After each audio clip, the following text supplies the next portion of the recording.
Hey everybody, it's your girl Nisi. I am doing some Reddit stories today. As usual, we're gonna talk some ish about it. But we got some, a popular one that hasn't been online for too long. It's just two stories. We're not gonna get too, deep into it. It is a new year, so I am trying to balance and not get such long videos because I feel like that really hurts because I don't think y'all really like the long videos. I think the ones that are a little bit shorter you guys enjoy. So I am going to break those up a little bit more and try to do the shorter videos for you. Okay, well, that being that, let's just get right into it.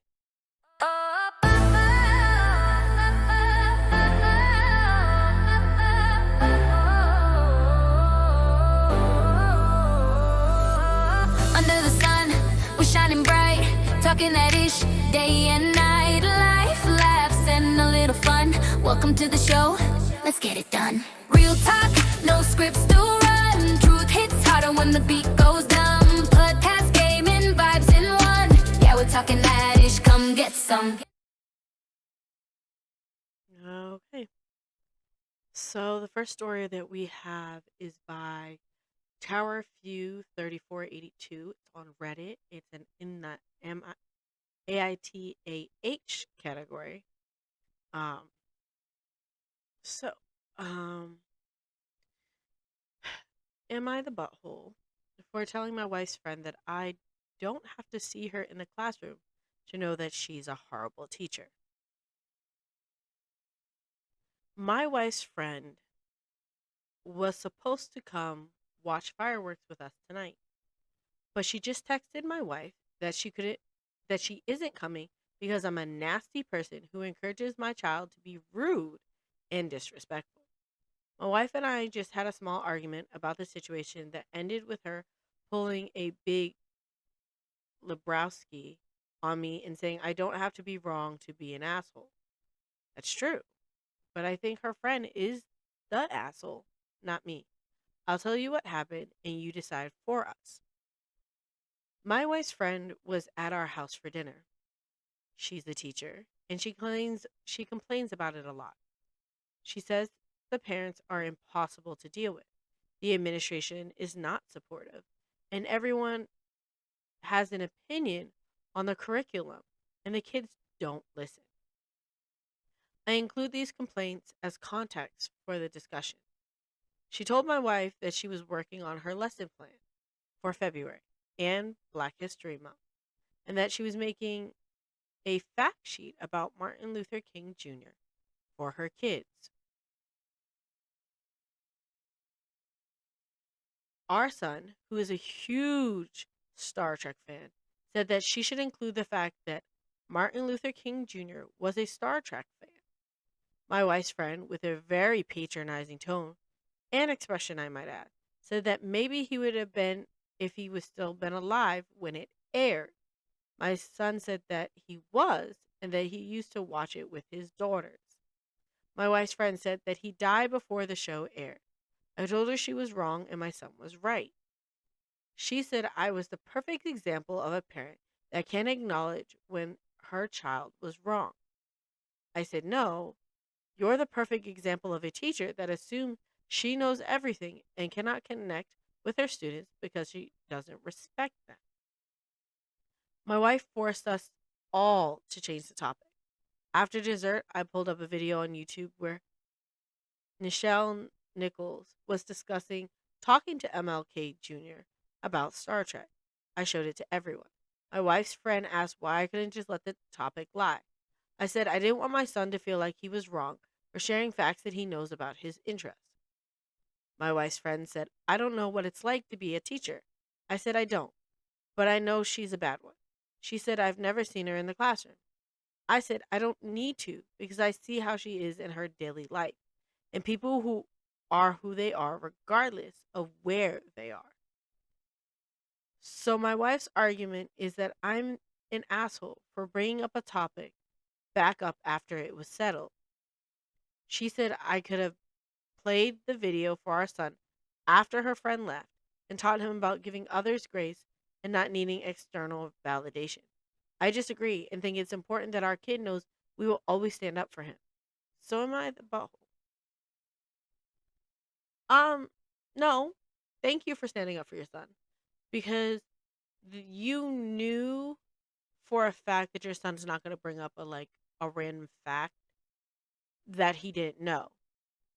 And you also knew that with the way that she's been complaining before and such, that she's not only making a dig at your son and pretty much being like, you don't know what you're talking about, but at the same time, she's challenging you as a parent and saying that you don't know what you're talking about. Now, if you pulled up the video and MLK, there wasn't like a video about MLK talking about it, or you researched and there wasn't, and in front of her said, hey, oh, you're right, it's not there. And then you're doing this in front of your son will understand that, hey, I'm not always right, but at least you cared enough to check, you know? Because you're not being an asshole for checking, but you're making sure your son understands, right or wrong, we have to acknowledge the right person. But at the same time, don't back down because someone's rude. Don't back down because someone doesn't understand. Now, your wife is somewhat right, like there's a time and a place, but this woman is in your home telling your child, essentially, you don't know what you're talking about, and then calling you a bad parent. So you standing up for yourself is there's never an issue. I 100% support 100% support what you did. Okay. Um The first commenter, Loves Dean Winchester, said the conversation between Nichelle and MLK Jr. was famously groundbreaking. She was going to quit, but he convinced her to stay as a beacon to other people of color who saw her as an inspiration and hope for the future. Oh my goodness, awards, my first ones ever. Thank you so much. So, that is a perfect example of Black history because it was Black people standing up for Black people. And I just really, really think that, you couldn't have done anything less important than standing up for your kid. Um, like it was just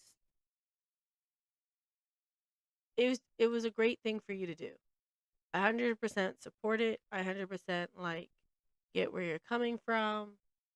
Um,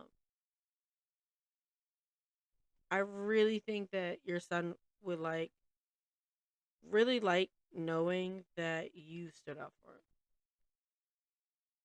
because it's such a big thing. Um, it's an 11-minute clip on YouTube. You can find it on YouTube. It's literally named Nichelle Nichols on Martin Luther King Jr. convincing her not to quit. That's literally the name of the title. It's an 11-minute, thing. I'm not gonna post it in here because I feel like that's just a lot, and I want us to be able to have the conversation without overdoing the conversation, if that makes sense. Um, the next part says by C CAT Beans, and I hate if I mispronounce that. I apologize. What an interesting statement. Could you show me where you found it? It's not hard to be kind and not invalidating. I wouldn't let her negative energy around my children. Unless she changes her ways, why would you want to hang out with this negative Nancy? Replied by Brown Sugar Bear.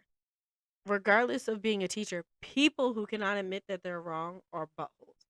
Especially if your ego is so pathetic, you need to prove to a literal child you're always right just because you're an old fart. Yeah. And last one, not the asshole. I'm a teacher. If she's the type to tell kids they're wrong without fact checking because her ego says she can't acknowledge that a child may know more than her, she's a bad teacher. I know the type. And while a lot of her complaints are valid, it sounds like she's making her own life harder. Calling it like it is only matches her energy. Your kid was right. She was wrong. And she's not the type of decent person that makes for a good teacher. So you just said it like it is. She knows what to do if she doesn't like it, assuming she can get her ego out the way. Reply to that by, and that was by Powdered Souls. Impulsive patience. This, and MLK Jr. didn't live over 100 years ago, even if some people act like he did. LMAO. He died in 1968. Star Trek started in 1966. So, he was around. And I also would like to point out in this same context and frames that the civil rights movement for black people didn't happen 2 centuries ago. It was in the 1900s. We're only in the 2000s. It's 2025. 1968 was only about 60 years ago. So, less than 60 years ago. But you're still you have to think in the context of this stuff isn't ancient history. This is less than a decade old history. Fighting for people's rights, fighting, for, being able to vote and all of that stuff. That didn't happen 2 centuries ago. That didn't happen when we founded. That happened 60 years ago. The marches, all of that was put in black and white so that way kids nowadays see that as really, really old. But there are color versions of those footage.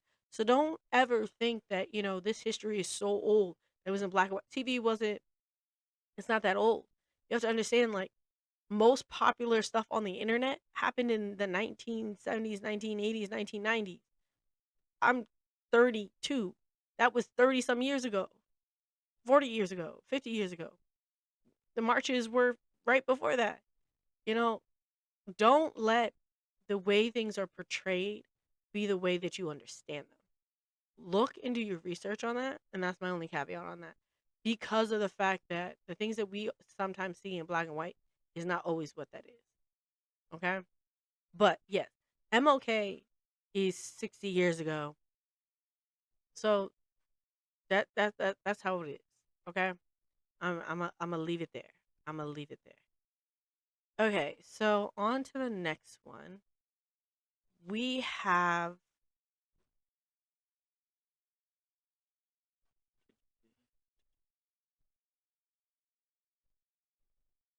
it's in Am I the Asshole underscore relationships Reddit subreddit.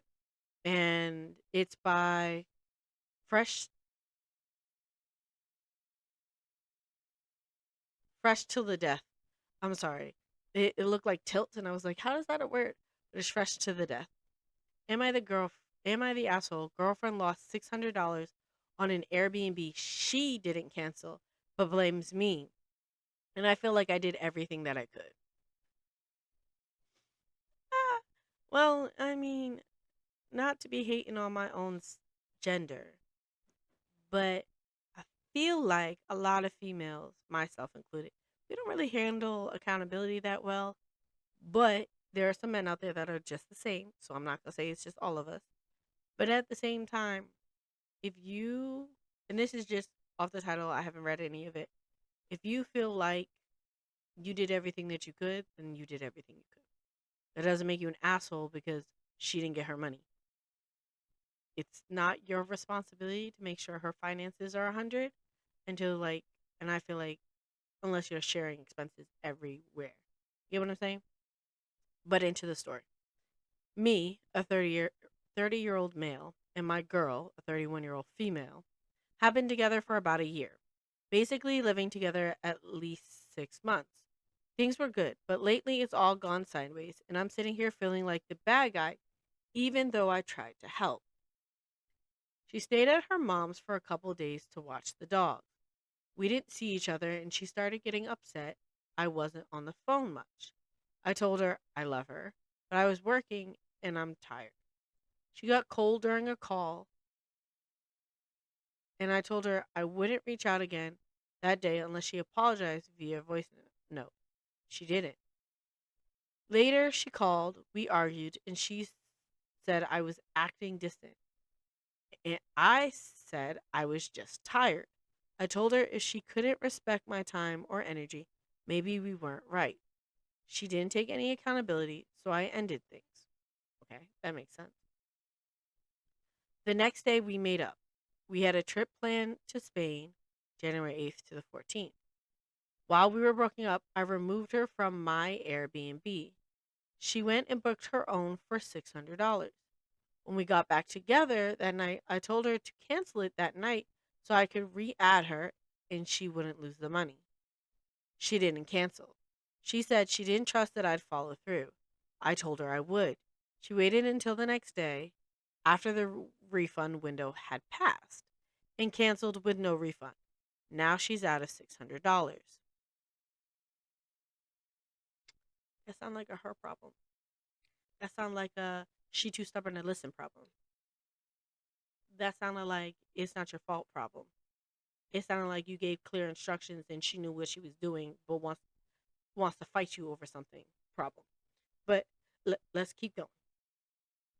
She blames me and said it was my fault for not making her feel secure enough to cancel. I reminded her I told her exactly what to do and when. I tried helping. I told her to reach out to Airbnb and explain, maybe get the booking reinstated or a partial refund. She wouldn't even try, just kept blaming me. Boy, if you don't leave this relationship and stop playing games with yourself, oh, she sounded exhausted, and we just met her. Then she tells me she's only budgeted $1,000 total for the trip. Now she's got 400 left and nowhere to stay.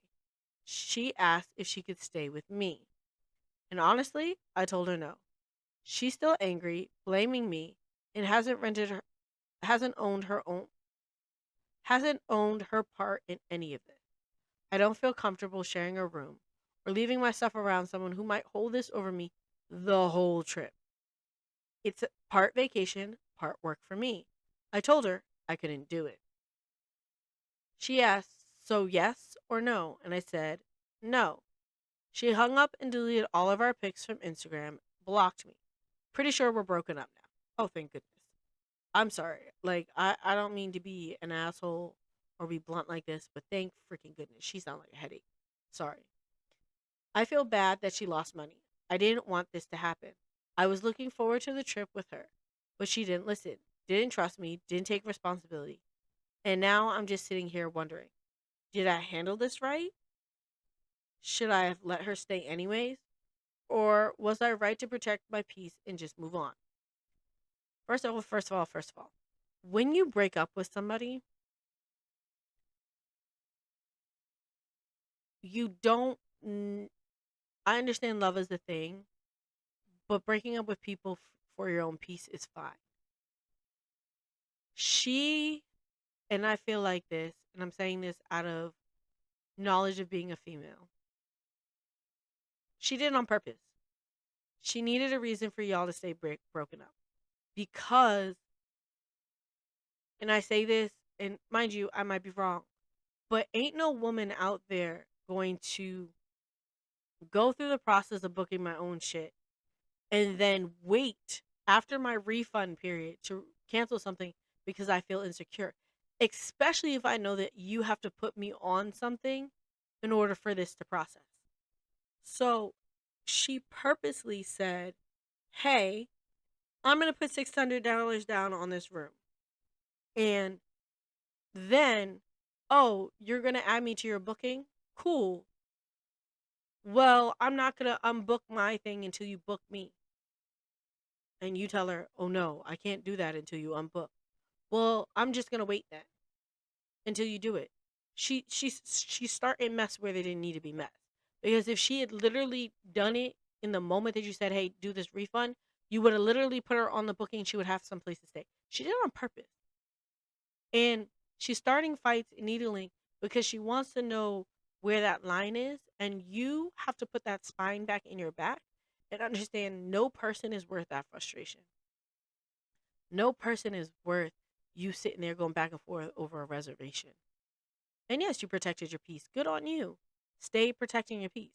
Don't play these games with these people. Don't let her run you ragged. Like, keep doing what you were doing. There is no reason whatsoever that you should have had to deal with somebody who doesn't understand simple direction. especially since these simple directions would have made your vacation easier and she would have had more money in her pocket to do what you needed to do. Go. And then on top of that, you're there for work. It's not just vacation. Yeah, she need to grow up. She's acting like a child. And I'm sorry. I say that.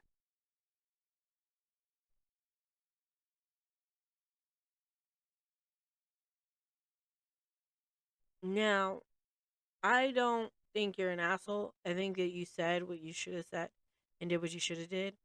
But I also think that the situation was kind of overall messed up because y'all broke up, so you went to get reservations separately, and then you got back together. It was a really bad situation overall. But protect your peace. All right, so we're gonna read the first set of comments, and then we are going to call it a day because I don't need to keep you guys here forever. Okay, all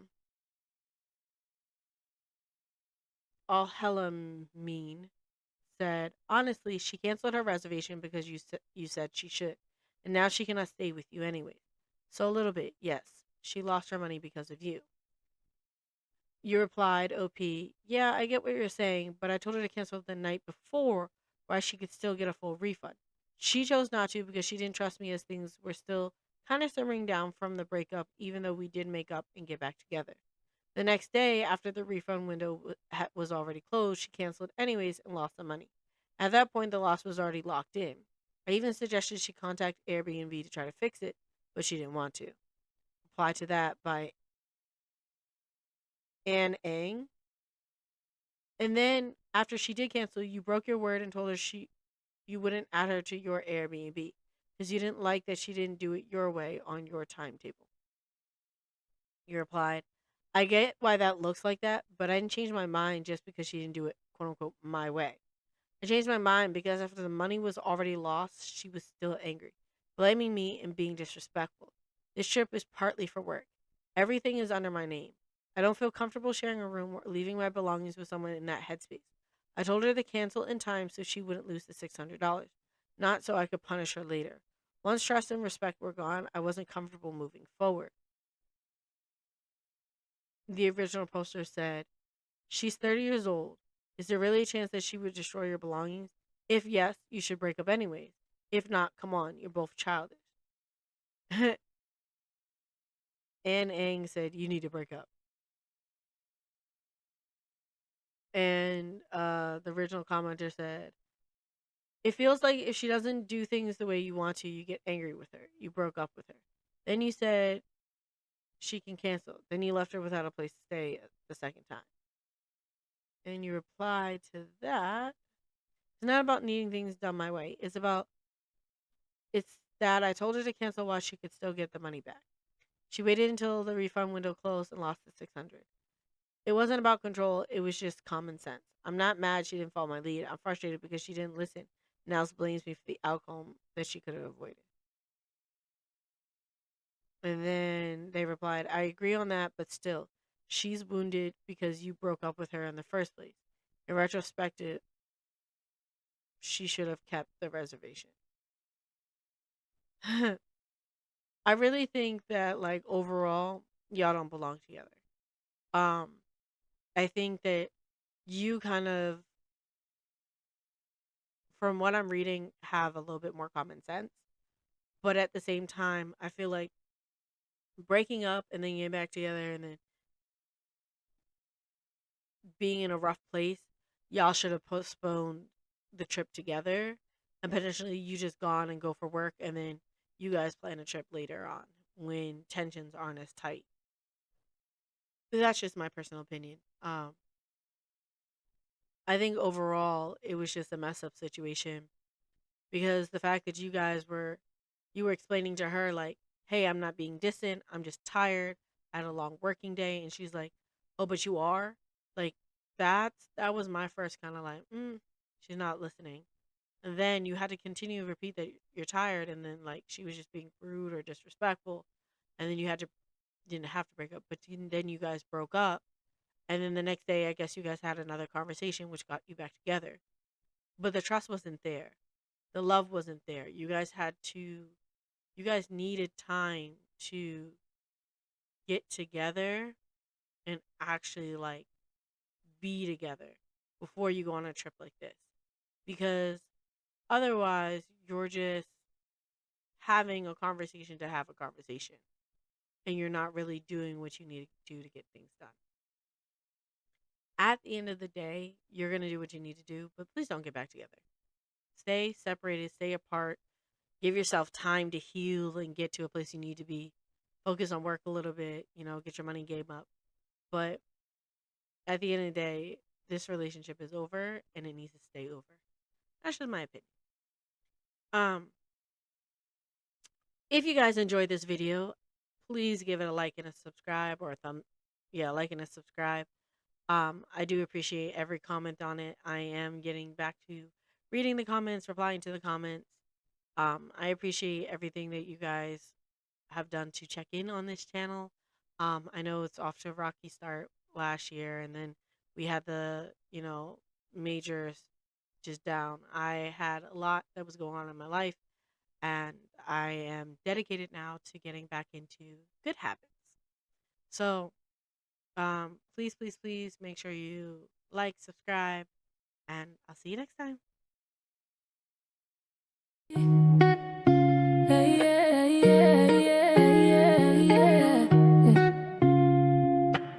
That's the vibe, that's the dish. Thanks for tuning to Talking That Ish. We laugh, we talk, we keep it real. Every topic, every feel.